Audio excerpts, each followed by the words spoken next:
नमस्ते प्यारे छात्रों, मैं तेजपाल नायक कम्युनिटी हेल्थ नर्सिंग की इस ऑनलाइन क्लासेस में आप सभी का स्वागत करता हूं।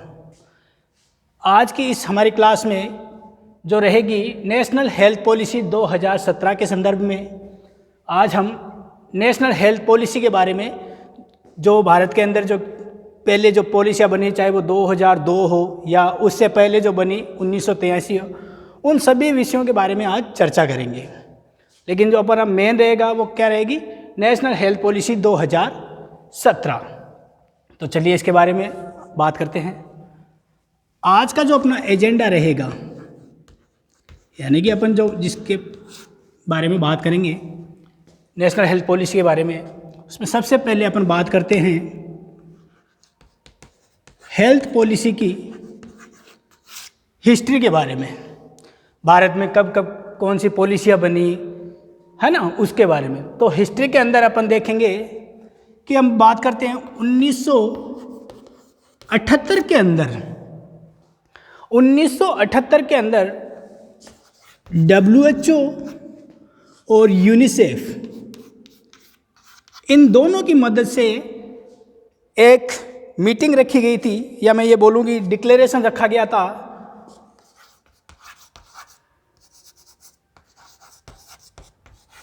अल्माटा डिक्लेरेशन।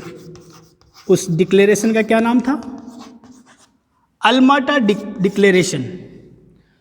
तो 1978 के अंदर जो सबसे पहले, मतलब कि जब उसमें है ना, ये नहीं कि भारत ही था, उसके अंदर दुनिया के जो जितने सारे देश थे उन सब ने प्रतिनिधित्व करा था। उसमें यह कहा गया था, वो रखा ही इसीलिए गया था कि मतलब कि जो दुनिया के अंदर जो मतलब कि जो लोगों के स्वास्थ्य संबंधी जितनी भी जो समस्याएं हैं उनको मतलब कि कम दूर करने के लिए ये डिक्लेरेशन रखा गया था। तो उसके अंदर डिक्लेरेशन था, उसके अंदर ये बोला गया था कि हेल्थ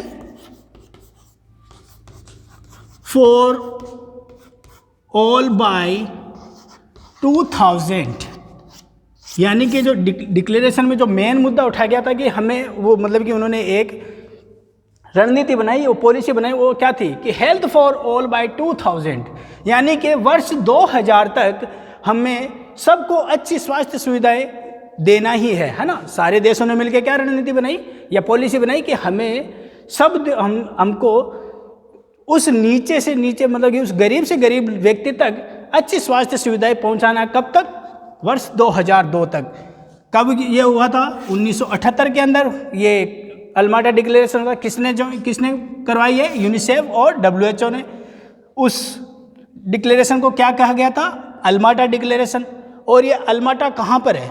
यानी कि ये शहर का नाम है अल्माटा, उसी के नाम से ये अल्माटा डिक्लेरेशन क्या कहा गया था। और ये कहाँ पर है? ये है उस जमाने के USSR, जिसको सोवियत संघ कहते थे, USSR, जिसका विघटन हो गया था 1991 में, है ना। उस समय के USSR में ये है, अल्माटा शहर है, वहाँ पे ये रखा गया था अल्माटा डिक्लेरेशन। और जिसका नाम क्या दिया गया था? अल्माटा डिक्लेरेशन, जिसको क्या गया।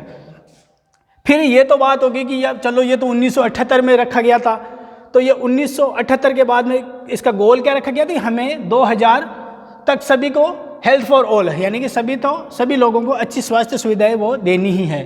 तो ये तो रखा गया था 1978 का गोल। फिर अपन बात करते हैं, इससे थोड़ा सा और आगे चलते हैं 1978 के बाद में।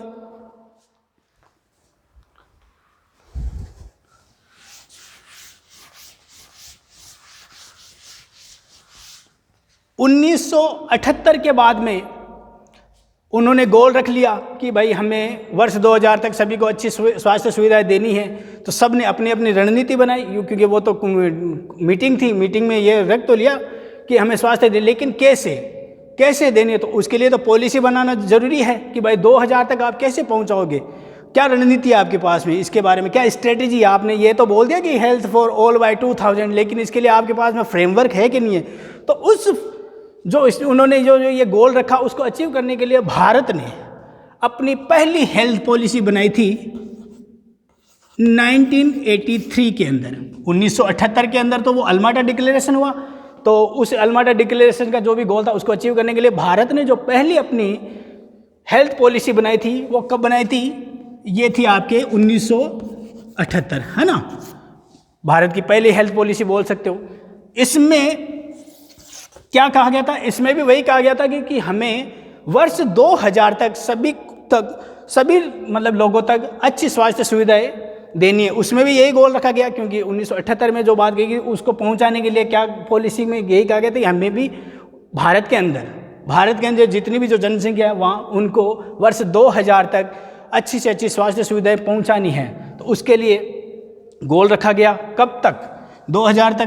तो ये कब तक चली, ये पॉलिसी चली आपके 1983 से लेके 2002 तक, है ना। 1983 से लेके ये पॉलिसी कब तक चली, 2002 तक।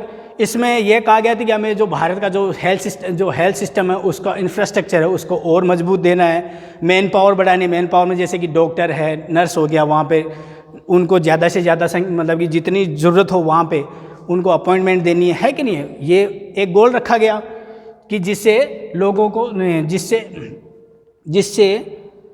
के पास में अच्छी से अच्छी स्वास्थ्य सुविधाएं पहुँचे जा सके। पीएचसी की स्थापना की जाए, सीएससी की हो, चाहे सब सेंटर हो, आंगनवाड़ी केंद्र हो, जैसे आजकल तो बहुत सारे खुल गए, लेकिन उस ज़माने में ये गोल लेके चले तभी तो आज ये अपने पास आई है। अगर उन्होंने गोल ही नहीं करा होता, पॉलिसी बनाई नहीं होती, तो आज हमारे पास में थोड़ी आती, है ना। तो ये अपन ने बात कर ली कि भारत की जो पहली पॉलिसी थी ये कौन सी थी, 1983। कब तक चली, ये 2002 तक। तो ये 2002 तक चली। अब बात करते हैं कि भाई 1983 वाली तो होगी, तो इसके बाद में कौन सी बनी। इसके बाद में बनी आपके national health policy 2002। National health policy 2002 पहली तो बनी, ये जो एक तो हुआ था आपके अल्माटा डिक्लेरेशन 1978 के अंदर, है ना, जिसके अंदर क्या गोल रखा था, हेल्थ फॉर ऑल बाय 2000, है ना। फिर 1983 के अंदर भारत की पहली हेल्थ पॉलिसी बन गई। उसमें भी जो 1978 के अंदर जो गोल रखा गया उसको कैसे मतलब कि लोगों तक पहुंचाया जाए, तो उसके लिए जो पहली पॉलिसी बनी थी वो कौन सी थी, 1983। फिर सेकंड पॉलिसी आती है आपके national health policy 2002। National health policy 2002 बन तो आपके मतलब कि स्टार्टिंग में बन गई थी, लेकिन इसको सेंटर ने अप्रूव कब करा, सितंबर 2002 को इसको सेंटर ने अप्रूवल दे दिया कि हाँ भाई ये हमने नीति बना ली है, अब इसको लागू करिए, आप इसको एग्जीक्यूट करिए, है ना। ये सितंबर 2002 के अंदर इसको सेंटर ने परमिशन दे दिया। 2002 के अंदर जो पॉलिसी बनी उसके मेन गोल क्या क्या थे, जैसे कि मान लीजिए जो 2002 के अंदर जो पॉलिसी बनी उसमें गोल क्या रखे गए थे, जैसे कि पोलियो को जड़ से ख़त्म करना है, काला आजार डिजीज़ हो गई, और ये आपके जो टीबी, मलेरिया और ये वाटरबोर्न डिजीज़ और ये वेक्टरबोर्न जो डिजीज़ होती है, इनमें जो मतलब कि जो मोर्टेलिटी रेट है उनको 50% तक कम करना है कि नहीं, 50% तक कम करना। तो ये 2002 के अंदर ये कुछ गोल या ऑब्जेक्टिव में ये रखे गए थे। तो ये बात होगी अपने 2002 तक के अंदर, 2002 की, है ना, दूसरी पॉलिसी।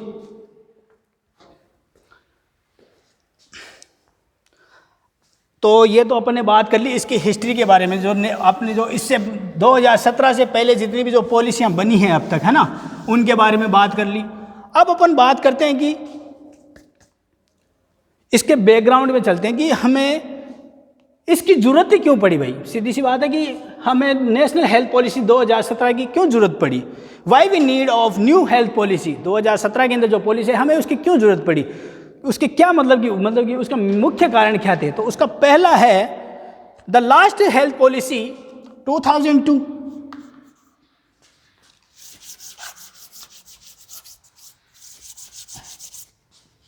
मैं बात करूं वाई वी नीड ऑफ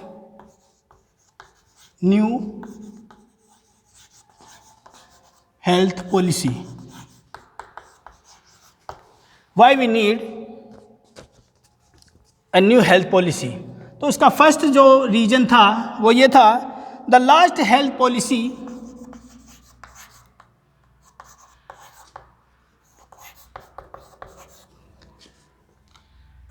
वो कौन सी थी आपके 2002, यानी कि 2017 से पहले जो हेल्थ पॉलिसी बनी थी वो आपके कितने साल पहले बनी थी? 15 साल पहले, है कि नहीं है? 15 साल तक आपने जो गोल अचीव करने थे या आपने जो उद्देश्य रखा वो अब तक तो पूरे हुए होंगे। अगर नहीं हुए तो उनमें क्या कमी रह रही है, तो उनको और सुधार करके कोई नई हेल्थ पॉलिसी लाया जाए, है कि नहीं? तो ये एक तो मेन कारण ये हो गया कि भाई चलो ठीक है, आपने 2002 के अंदर हेल्थ पॉलिसी रखी, आपने उसमें जैसे कि पोलियो इराड जो भारत है पोलियो मुक्त हुआ भी है उसमें, है ना? 2002 की जो हेल्थ पॉलिसी उसी के तहत हुआ है।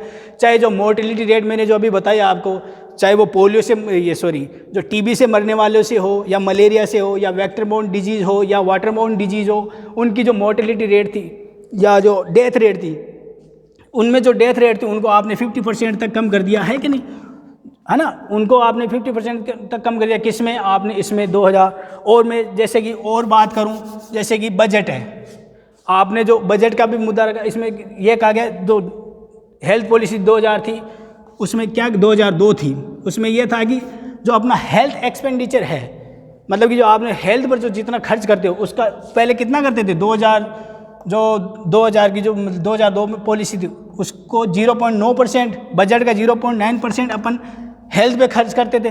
लेकिन इसको बढ़ाकर कितना करना था? इसको बढ़ाकर 2% करना था, है ना? इसको बढ़ाकर 2% करना था। ये भी इसमें कहा गया। तो ये तो चलो अब अभी अपन अभी जो कर रहे हैं ना वो हेल्थ एक्सपेंडिचर, मतलब कि बजट का कितना परसेंट, वो अभी कर रहे हैं 1.15%। तो ये तो कुछ एक सुधार हुए ही थे ना इसी के अंदर। जो पहले 2002 के अंदर जो था अपन करते थे हेल्थ, मतलब कि जो बजट का 0.9%, उसमें गोल रखा गया था अपन इसको 0.9% से बढ़ा के कितना करना है? 2.5%। लेकिन ये 2.5% तो आज भी नहीं पहुंचे अपन। अभी अपन कितना कर रहे हैं? 1.15%, है कि नहीं? तो ये सारी बातें इसके अंदर कही गई थी हेल्थ पॉलिसी के अंदर। तो यानी कि 15 साल पहले बनी थी ये।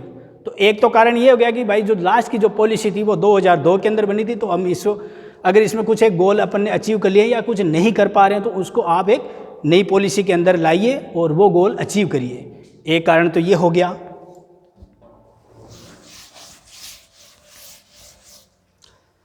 सेकंड है इंडिया कैरी,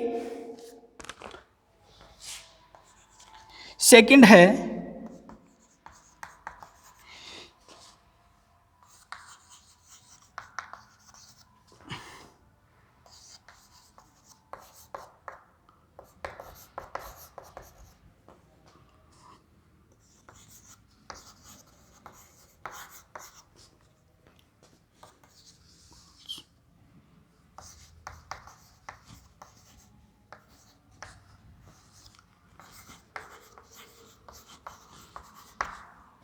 सेकेंड रीजन ये था कि India carries 1/5 of world's disease burden, यानी कि भारत की मतलब कि जो जनसंख्या है वो दुनिया की जो जनसंख्या का कितना प्रतिशत है?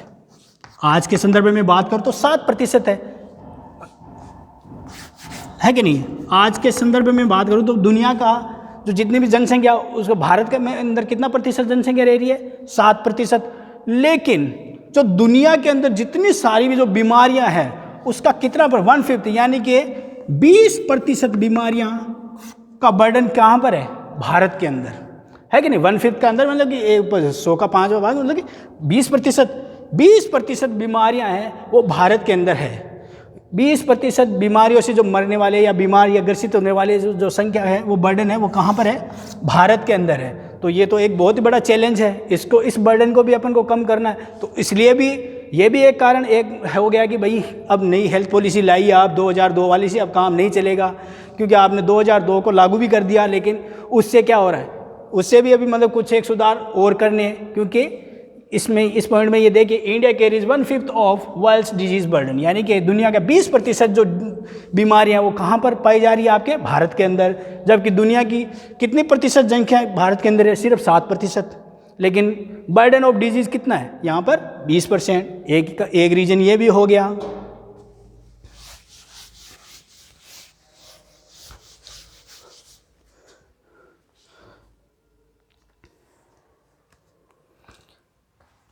एक कारण ये देखिए,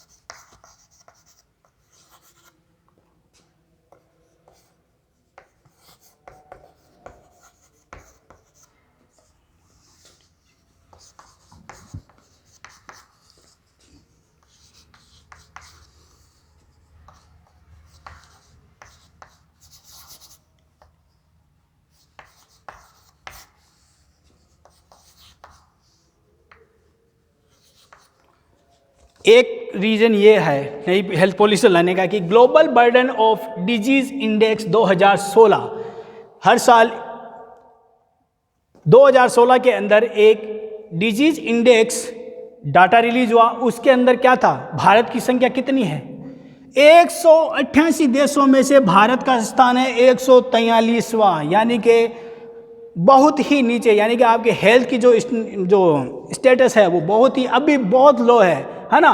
भारत से आगे जैसे श्रीलंका हो गया, सीरिया, जहाँ पर हर साल युद्ध होते रहते हैं, है कि नहीं है, जहाँ पे सिविल वॉर चल रहा है, वो भी भारत से आगे है कि नहीं है। भारत जिसकी जीडीपी मतलब जिसकी जीडीपी दुनिया की लार्जेस्ट 5th इकोनॉमी मानी जाती है, उसकी जो इंडेक्स में जो नंबर आ रहा है वो कितना है, 143। दुनिया की 5वीं सबसे बड़ी अर्थव्यवस्था की ये जो डिजीज इंडेक्स है उसके ये बर्डन ऑफ डिजीज इंडेक्स है उसके अंदर क्या हालत है, ये देखिए 143 आउट ऑफ 188 कंट्रीज़ के अंदर, है ना। तो ये भी एक चिंता वाली बात है। तो इसलिए भी हमें अब नई हेल्थ पॉलिसी की ज़रूरत है कि नहीं। तो ये जो मैंने 3 पॉइंट बताए, इसलिए भी why we need of new health policy, है ना। पहला कौन सा था, एक तो ये था कि भाई जो लास्ट जो हेल्थ पॉलिसी आई थी वो अपने कितने साल पहले आई थी, वो आई थी आपके 15 साल पहले 2002। उसमें कुछ एक गोल अचीव करें और कुछ एक जो रह गए तो उनको अचीव करना है। फिर दूसरी बात करें जैसे कि ये आपके global burden of disease index जिसके अंदर भारत का स्थान है अभी भी मतलब कि अभी 143 है, और आउट ऑफ कितने देशों में से 188, टोटली 188 है, लेकिन उसमें भी भारत का सबसे मतलब ये मान लीजिए निचला ही है, जो दुनिया की 5वीं बड़ी अर्थव्यवस्था होने के बावजूद भी इसका स्थान ये है स्वास्थ्य सुविधाओं के मामले में, है कि नहीं है। तो इसलिए भारत को नई हेल्थ पॉलिसी की जरूरत पड़ी।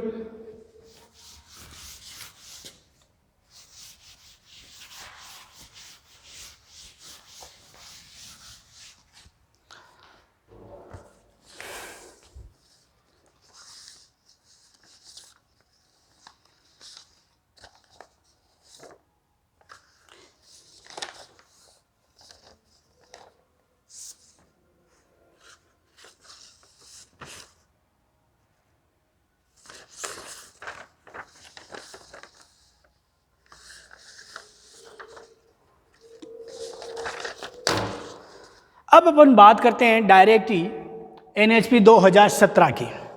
NHP 2017 यानी कि भारत के अंदर जो अभी जो लेटेस्ट जो हेल्थ पॉलिसी चल रही है वो कौन सी है, NHP 2017 ही है।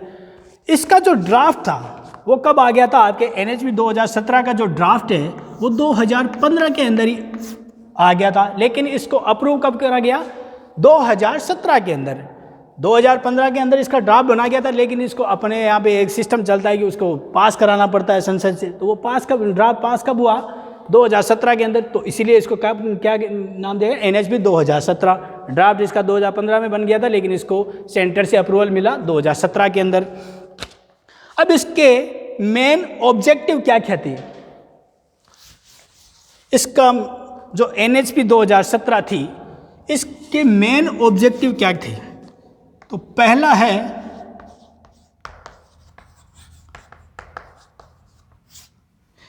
ऑब्जेक्टिव है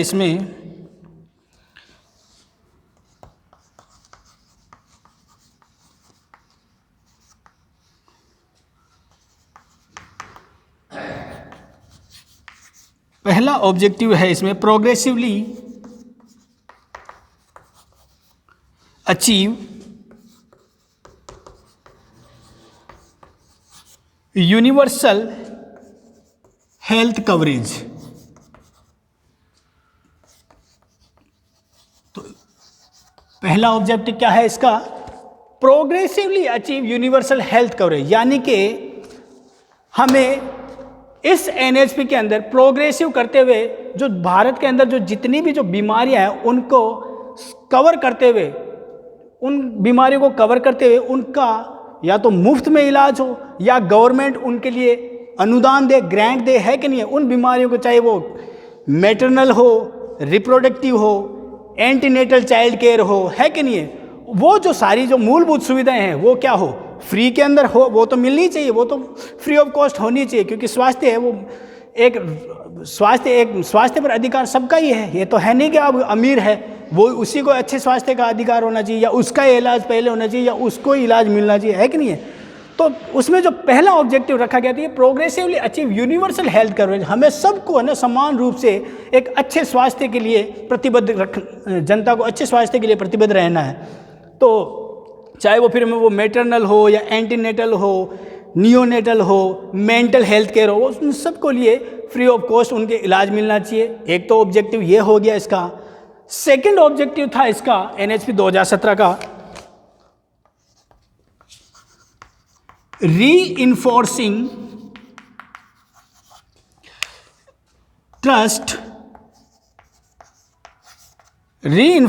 trust in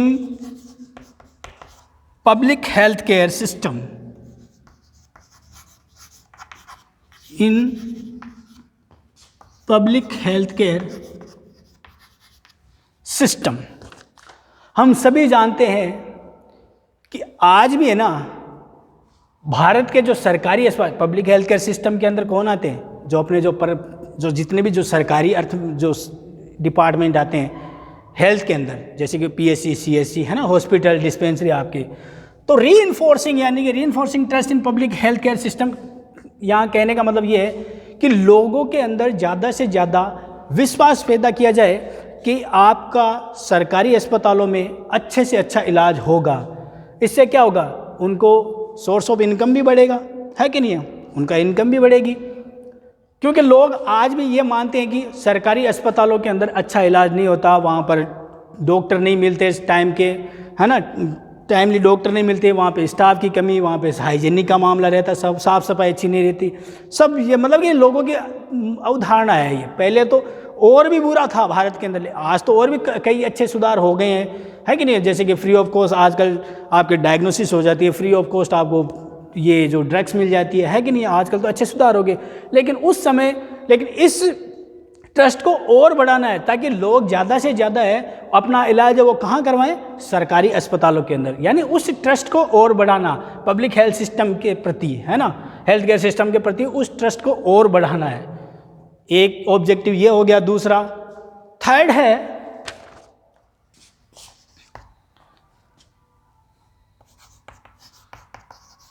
align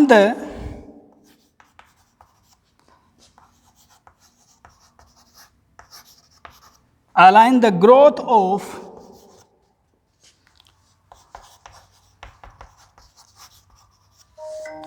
private healthcare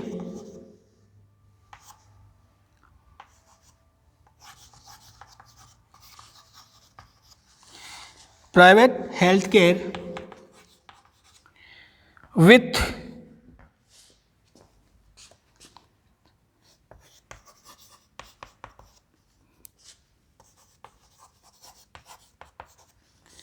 public health goal।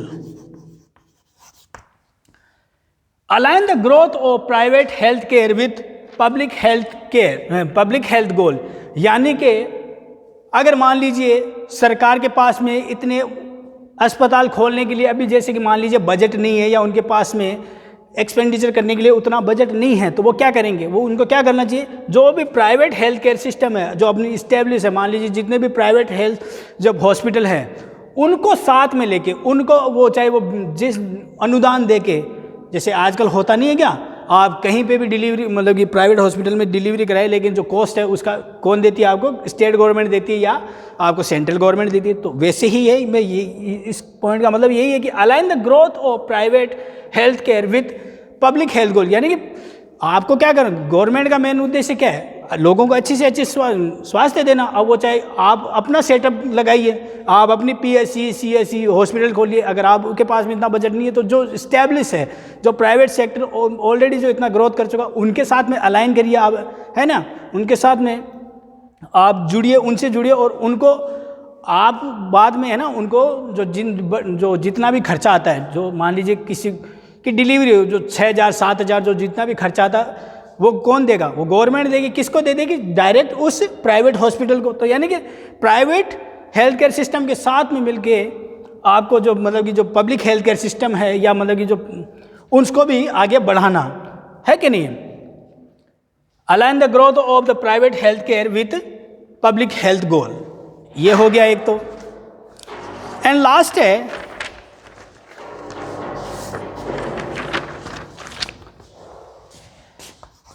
चौथा है इसके अंदर health system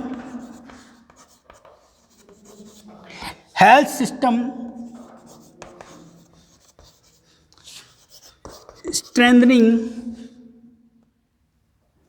health system strengthening कैसे, हेल्थ सिस्टम को मजबूत कैसे करोगे? Health finance, health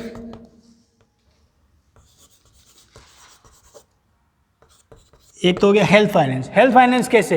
health system को जो जितना भी जो आपके इंफ्रास्ट्रक्चर है उसको आप कैसे मजबूत करोगे? उसके लिए आपको हेल्थ फाइनेंस का मतलब है यहाँ पे बजट को और बढ़ाना। जो भी गवर्नमेंट का जो बजट है आपने जो उसमें गोल रखे थे, यानी कि जो 2002 जो मतलब कि जो NHP थी उसमें आपने कितना गोल रखा था? 0.9% बजट का 0.9% जो आप अभी एक्सपेंडिचर कर रहे हो, लेकिन इसको बढ़ा के गोल क्या रखा था? 2.02% तक, है ना? तो इसमें भी यही है बात। NHP 2002 के अंदर अपने क्या गोल रखा था कि हमें जो बजट का 0.9% अभी जो अपन खर्च कर रहे हैं उसको कितना बढ़ा के कितना करना है? 2.0% तक। लेकिन अभी भी अपन कितना कर रहे हैं एक्सपेंड हेल्थ पर? 1.15%, है कि नहीं? तो इसमें जो बात कही गई है कि हेल्थ सिस्टम को स्ट्रेंथनिंग देनी है, तो वो कैसे करोगे आप? हेल्थ सिस्टम को आप तभी मजबूत कर पाओगे, आपको उसके लिए ज़्यादा से ज़्यादा बजट आपको अपनी स्वास्थ्य सुविधाओं पर एक्सपेंडिचर करना पड़ेगा, है कि नहीं है? तो NHP 2017 के अंदर जो गोल रखे, ये तो 2002 का था। NHP 2017 का जो गोल है उसको 1.15% से बढ़ा के 2025 तक कितना करना है इसको? 2.5%, यानी कि बजट का 2.5% आपको हेल्थ पर खर्च करना ही है। ये तो सिर्फ गोल रखा गया, लेकिन जो WHO कहता है, WHO क्या कहता है? आपको अपने बजट का 5% हेल्थ सिस्टम पर खर्च करना होता है आपको। लेकिन भारत अभी कितना पीछे है? अभी अपन ये खर्च कर रहे हैं। गोल क्या रखा गया? ये, है कि नहीं है? तो अभी तो बहुत दूर की कौड़ी है। लेकिन अगर आपको हेल्थ सिस्टम को मजबूत करना है तो हेल्थ फाइनेंस को आपको बढ़ाना ही पड़ेगा। आपको जो बजट है आपका, जो हेल्थ का बजट है उसको बढ़ाना पड़ेगा। एक तो ये हो गया हेल्थ फाइनेंस, इसको स्ट्रेंथनिंग देने का।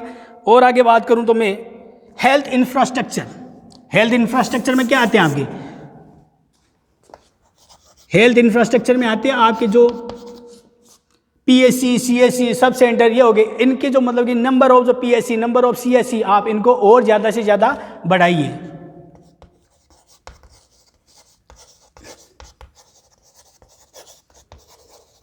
हेल्थ इंफ्रास्ट्रक्चर को बढ़ाना मतलब कि ज़्यादा से ज़्यादा संख्या में पॉपुलेशन के अकॉर्डिंग क्या करना आपको? PSC, CSC, सब सेंटर है ये और खुलवाने हैं। उनमें स्टाफ की कमी है तो वो और लगवाइए आप, है कि नहीं है? उससे भी क्या होगा? आपका हेल्थ सिस्टम है वो और ज़्यादा मजबूत होगा। और अगर मैं बात करूं तो health management information and health management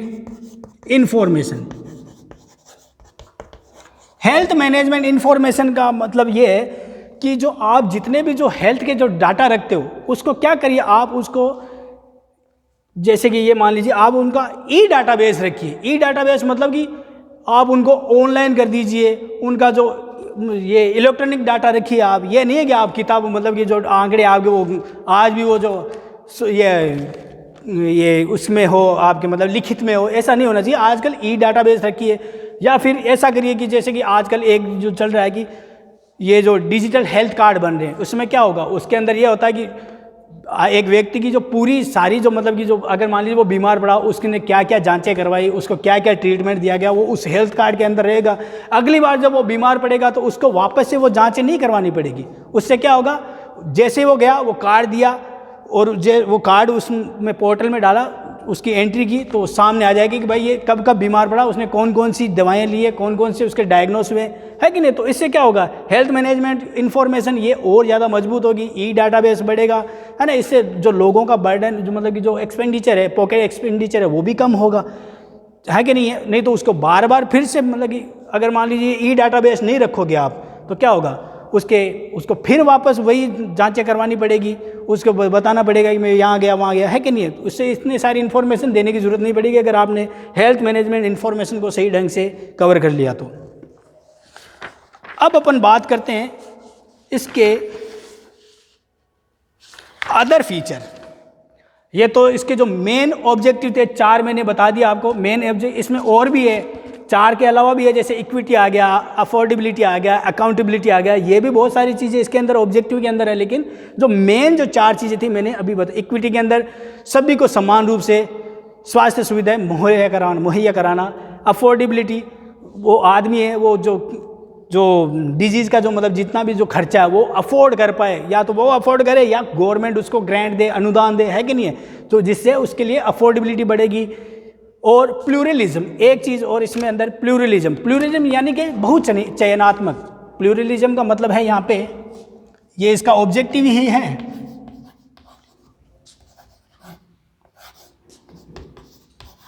pluralism.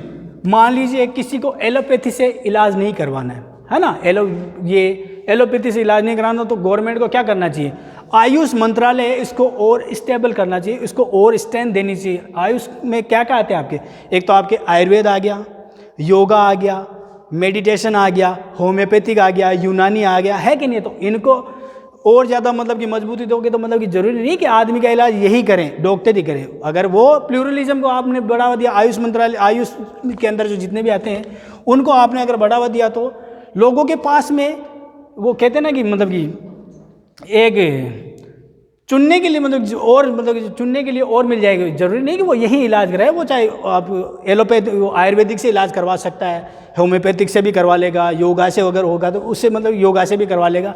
तो प्लूरलिज्म को भी बढ़ावा देना है इसका एक main objective.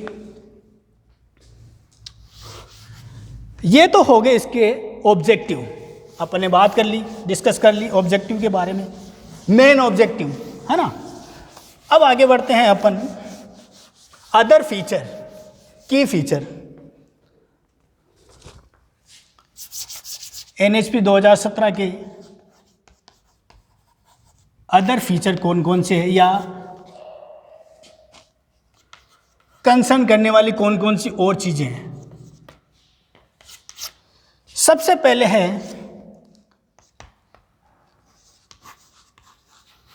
Strategic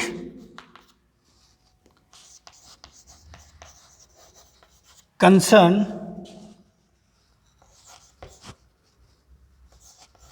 addressed like APIs। Strategic concern address यानी कि आपको एक रणनीति बना के जो और जो मतलब कि जो कमियां उनको कम करनी पड़ी। जैसे कि कमी कौन सी, API। आज भारत जो API कहाँ काम में आते हैं, active pharma ingredient. Active pharma ingredient आपके काम आते हैं। जो जितने भी जो साल्ट आते हैं ना आपके, ये साल्ट कहाँ से इंपोर्ट कर भारत को कहाँ से मंगवाने पड़ते हैं, आज चाइना पे डिपेंड है। आज जितने भी जो दवाई बनाने के लिए भारत के अंदर जो जितने भी एक्टिव फार्मास्यूटिकल जो इंग्रेडिएंट आते हैं वो कहाँ से आते हैं, चाइना से आते हैं। अगर मान लीजिए आपने NHP के अंदर इसको भी स्ट्रेटेजी बना के इसको भी मान लीजिए कि ये हो, इसके लिए नीति बनाए कि भाई आज तो चलो अपन चाइना से मंगा रहे हैं, लेकिन जो भारत के अंदर जो जितने भी जो है जो अपन को जो साल्ट मिलते हैं उनको और मतलब कि बढ़ावा दिया जाए। तो कल को मान लीजिए कोई बात ऐसी ना हो जाए कि मतलब कि वो चाइना इंपोर्ट करना आप उनको देना ही बंद कर दे, तो क्या करोगे आप, दवाएं बनाना थोड़ी, लोग बीमार, चाइना ने बंद कर दिया तो ये थोड़ी कि आपके देश में बीमार नहीं पड़ेंगे, बीमार तो आपके देश में तभी भी पड़ेंगे। तो ये जो एक जो मेन है इसको भी आपको दूर करना है। तो इसके लिए क्या करना पड़ेगा आपको, जो अपना जो मतलब कि जो डोमेस्टिक जो जितने भी जो ये फार्मा कंपनियां हैं इनको और स्टेबल करना पड़ेगा, इनको और मजबूती देनी पड़ेगी, ताकि वो यहीं से ही एक्टिव फार्मा जो इंग्रेडिएंट होते हैं वो यहीं से मिल जाए लोगों को और वो दवाई बनती रहे आगे से आगे, है कि नहीं। नेक्स्ट है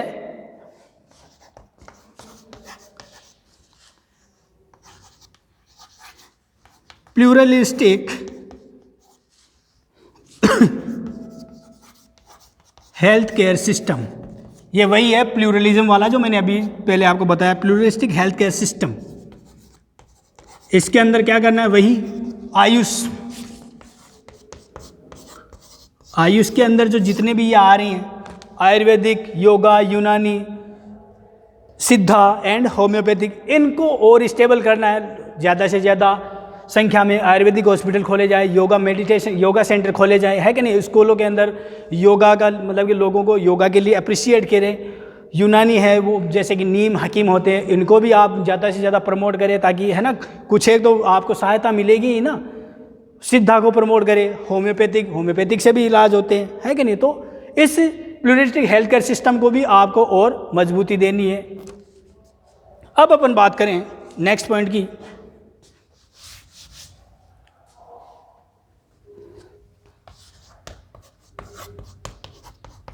giving back to society. Giving back to society initiative.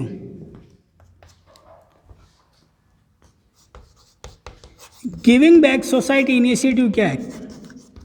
आपको सीधी भाषा में समझूंगी, तेरा तुझको अर्पण है कि नहीं। गिविंग बैक मतलब कि हमने समाज से सीखा और समाज को ही वापस अर्पण कर देना, उन्हीं को दे देना।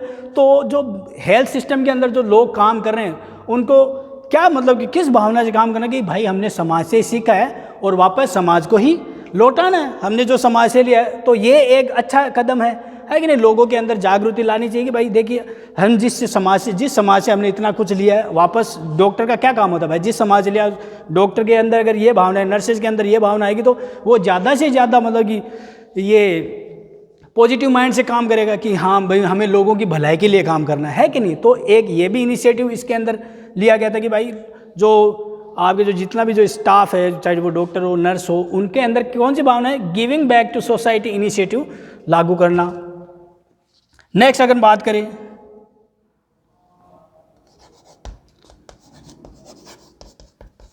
नेशनल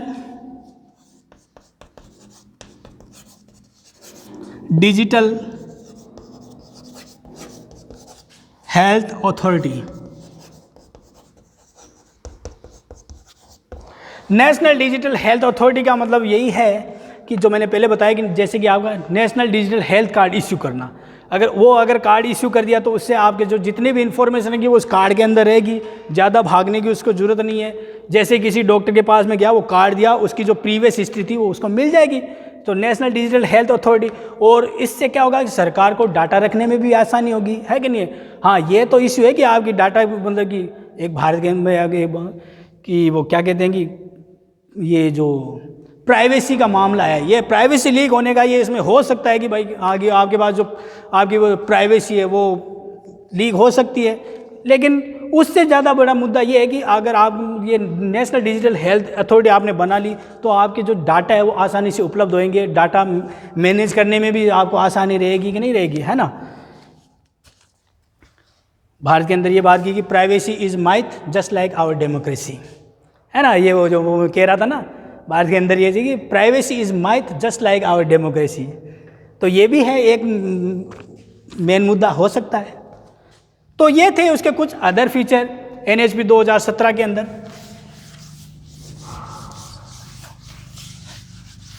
भारत के अंदर प्राइवेसी तो भूल ही जाइए आप।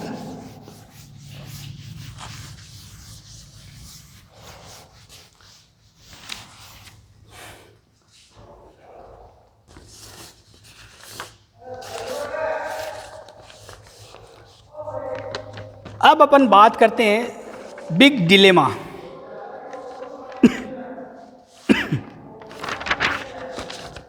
The big dilemma.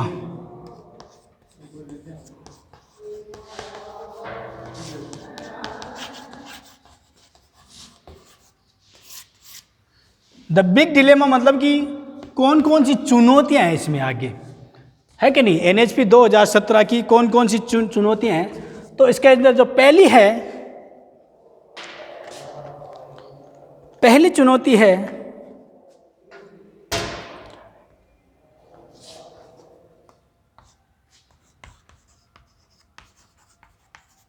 The most visible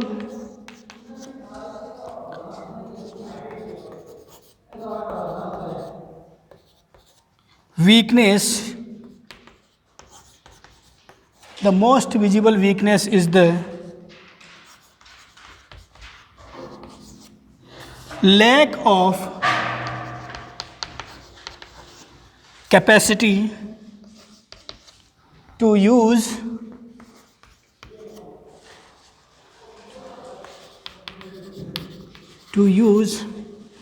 higher level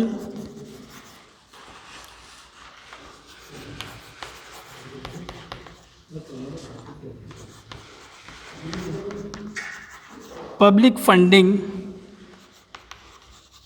for health. पहली जो इसके अंदर जो चुनौती है, मुख्य चुनौती है, वो क्या है? The most visible weakness is the lack of capacity to use higher level of public funding for health. यानी कि आपका ऑलरेडी हेल्थ सिस्टम है वो इतना मजबूत है नहीं, बंद हो गई थी, रुको। यानी कि आपका अभी जो हेल्थ सिस्टम इतना मजबूत नहीं है। अब अगर आप इसको और ज़्यादा इसमें फंडिंग या इसको बजट दोगे तो वो यूटिलाइज थोड़ी हो पाएगा, है कि नहीं? उससे और ज़्यादा करप्शन होने के ज़्यादा चांसेस है कि नहीं? पहले सबसे पहले क्या करना, जो आपका हेल्थ इंफ्रास्ट्रक्चर है उसको मजबूत करिए, उसके बाद में उसको और ज़्यादा आप बजट दीजिए, है कि नहीं? जो वीकनेस है आपकी पहले उसको ख़त्म करिए। तो यही है इसके अंदर बात है, the most visible weakness is the lack of capacity to use higher level of public funding for health. पहले आप अपने इंफ्रास्ट्रक्चर है, जो हेल्थ इंफ्रास्ट्रक्चर है जो वीक पड़ा है, पहले उसको मजबूत करिए, है कि नहीं? उसमें धीरे धीरे थोड़ा थोड़ा बजट दीजिए। एकदम से आप उसमें ज़्यादा बजट डालोगे तो वो उसको करेगा नहीं, और उससे क्या होगा, उसमें अगर सही ढंग से सुपरविजन नहीं हुआ, है कि नहीं, तो वो क्या होगा, उसमें भ्रष्टाचार भी बढ़ेगा, करप्शन बढ़ेगा, है कि नहीं? और वो बजट है लोगों तक पहुँचेगा नहीं। तो ये हो गया एक तो बिग ये चुनौती। सेकंड में बात करूँ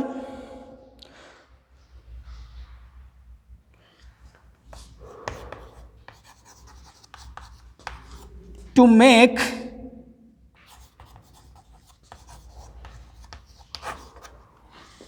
make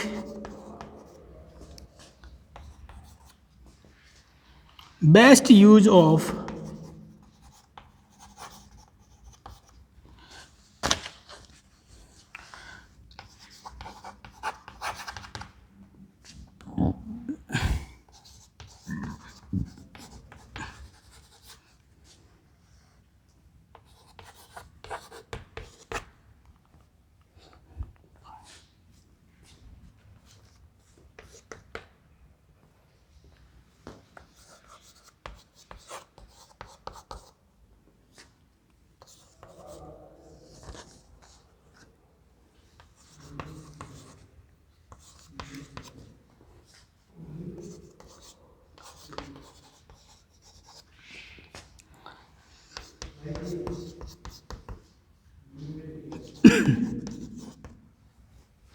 सेकेंड जो चुनौती है इसके अंदर, to make the best use of targeted government spending of 2.5% of GDP by 2050 up from 1.15% now. यानी कि आप इसको कैसे बढ़ाओगे?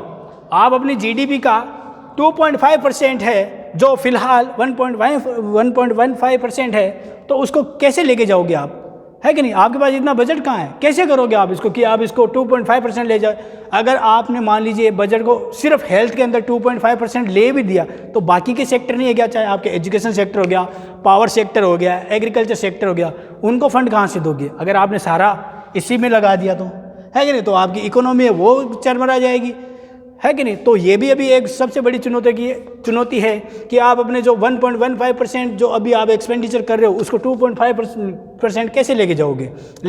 तो आपकी इकोनॉमी मतलब कि गड़बड़ाने के ज़्यादा चांसेस है कि नहीं? क्योंकि आपको ये तो है नहीं कि सिर्फ हेल्थ ही देखना है, हेल्थ के अलावा आपको एजुकेशन भी देखना है, पावर सेक्टर भी देखना है, सर्विस सेक्टर भी देखना है, एग्रीकल्चर सेक्टर भी देखना है, सारी है।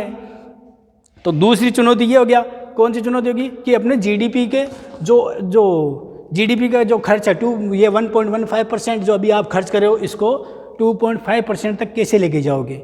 ये हो गया। तो ये दो मुख्य बड़ी चुनौतियां हैं। एक अगर मैं बात करूं इस सारी एनएचपी 2017 के अंदर, तो इसमें रूरल एरिया का कहीं भी जिक्र नहीं किया गया है कि नहीं? भारत की 60 से 70% आबादी है वो कहाँ रहती है? गाँव के अंदर रहती है। लेकिन जो इस एनएचपी के अंदर जो अपन ने जितना भी पढ़ा, उसमें कहीं भी रूरल एरिया के अंदर जो बात है क्या, वो रूरल एरिया को जो थोड़ा सा इग्नोर किया गया है, वो भी मतलब कि महत्वपूर्ण पॉइंट है कि नहीं है चुनौती में अगर देखा जाए तो, है ना? यानी कि आपने भारत के जो 60 से जो 70% जो आबादी है वो गाँव के अंदर रहती है, उसके लिए आपके पास में कोई रोल मतलब कि फ्रेमवर्क नहीं आपने तैयार किया, वो उनको अच्छी से अच्छी सुविधा कैसे दी उसका इसमें अगर आपने जिक्र नहीं किया तो सारी व्यर्थ है कि नहीं। तो ये भी एक इसके अंदर ये बिग डिलेमा है। आज के लिए इतना ही, नेक्स्ट क्लास में अपन पढ़ेंगे NHP 2002, है ना, डिटेल से पढ़ेंगे NHP 2002 के बारे में। आज के लिए इतना ही, धन्यवाद।